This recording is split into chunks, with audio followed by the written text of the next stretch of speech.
What's up, everybody? It's Luke James, not the singer. If you're looking to get your music reviewed, you can hit up this email that's right here. But today, I'm going to hit you up with my thoughts and opinions on this Nick Grant mixtape called Dreamin' Out Loud. Now, Nick Grant is a rapper coming out of South Carolina who had a great mixtape with 88, and even though I thought his Return to the Cool album was a slight step back, it still had some solid tracks on it and was a nice addition to his discography.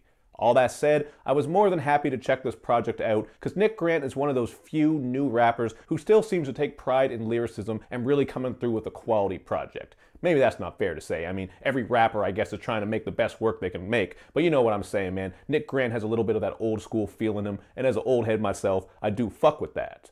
But one of the interesting things about this project is how he's actually messing around with some more mainstream sounds, but he's doing it without sacrificing the lyricism. So you are going to get some bangers on here. In particular, I like the track All in Stride. This is an all-out trunk slapper, so you got to get busy with it in your car. And then we get the song called The Switch Up with Yo Gotti. This is another 808 banger, something to work with in the car for a party or something along those lines. And as I said, even though you're not really getting deep content or themes with these tracks, Nick is still rapping his ass off and he's giving you some clever lines throughout. So that's something that I appreciate about him. I always like it when rappers can make bangers that have bars. Really, the only mainstream tinkering here I didn't like from him was on the song called Blue Cheese. This one is kind of boring, just a generic braggy banger, so the production's aight, and then you're getting a sing-songy hook there that just adds on to the genericism. Really just feels like the type of track that a million different artists could make, so I didn't think that stuck out for Nick, but hey man, it's alright.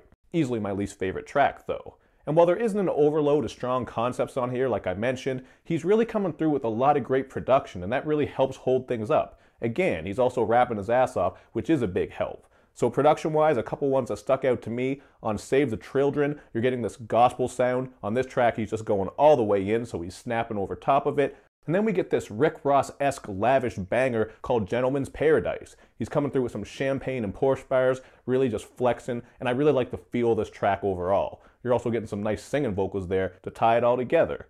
But overall, man, like, Nick is just one of these MCs who sounds very natural. When you listen to him, it doesn't sound like he's forcing his shit too much. He just has a very buttery, smooth flow and cadence. So he's an MC that I really like and respect. Definitely one of the youngins to watch. I especially liked how he was flowing on 96 Bulls. I thought he ate this track alive, and there were some good lines here, so I had to take some of them down. He says, "Money don't change niggas, it only amplifies who they really are." I thought that was a hard-ass line, man, because that shit is true. Money really brings out extremes in people. It'll show you who they really are based on how they're spending their money, what they're doing, and how they start treating people. So he does have these little tidbits like that that stick out to me. He certainly seems like a thinker and someone who has some ideas to share. So that one also had some great bass and key work on it. Yet another example of quality production and bars coming together. And I did have another line from this project I wanted to speak on.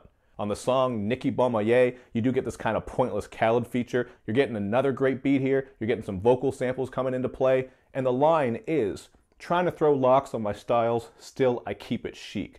I thought that was just a dope tribute to the Locks and just another example of his clever lyricism, man. I could spend a lot of time going through his bars. I'm sure there are a couple here that are hit and miss because that's what you get with these type of rappers. Not everyone's going to like every line. And on the second half, you do get some more concepts and content. So a couple tracks to point out. We got Father Figure. This one really hit hard as he goes into detail about what it was like coming up with his father, just different issues, substance abuse, abuse just towards his mother. All kinds of shit was going on there, so that was a deep track. And then on the song Black Woman, we're getting a touching ode to black women. I didn't think the sound here was anything too different, just a very nice and soft vibe, but I certainly appreciate the sentiment, and that's an important topic, man. You gotta show love to my sisters. But another track that I really liked on here is Lincoln Apartments. The first verse is Nick Grant speaking on what love means to him, so he's describing it in a lot of different ways. And then on the second verse, he's talking about hate and describing it in a lot of different ways. Just thought that was a very cool concept, and this track kind of reminded me of Nas. Just sonically, the way he was flowing, the soft production, really gave me some early Nas vibes, which I think is obviously a good thing. I mean, I'm not going to say that's a bad thing. How could you say that's a bad thing? Nas is one of the most respected MCs, so that was a standout track. And another standout track would be the Ode.